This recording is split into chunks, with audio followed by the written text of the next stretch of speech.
Is this mega project along LDP highway going to flop?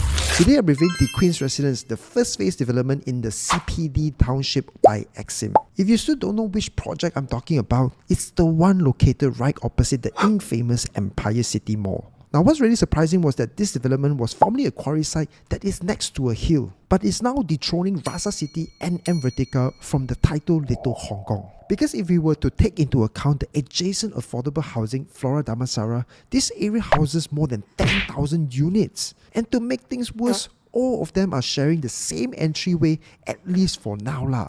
Now coming to the development itself, it's very Exim, as the overall theme and even the smell are similar as the ones that has been delivered so far. But the Queen's is just less finesse, with more emphasis on practicality. Although the facilities here are limited with only basic ones like gym, swimming pool, and basketball court, but at least they're sizable enough for the 1,300 residents here. And they even built an iconic industrial mosque within the township. Well done. But I'll be honest, I wouldn't want to live here today, as there's ongoing construction noise, road condition not being the most ideal, and the lack of walking amenities beyond the standalone Bila Mart downstairs. Now despite all that, seeing how efficient Exim has unveiled the development phase after phase in such a short span of time, I do believe that this will become another significant landmark in Klang Valley, if and only if the commercial component comes into picture, making this a real township that is self-sustainable. Well, despite this may not be for me due to its high density, but I do see how this appeals to the people who want to stay in a PJ address, especially with the attractive entry price of 500 ringgit per square feet. So the question for today is, do you think Central Park Damansara is a flop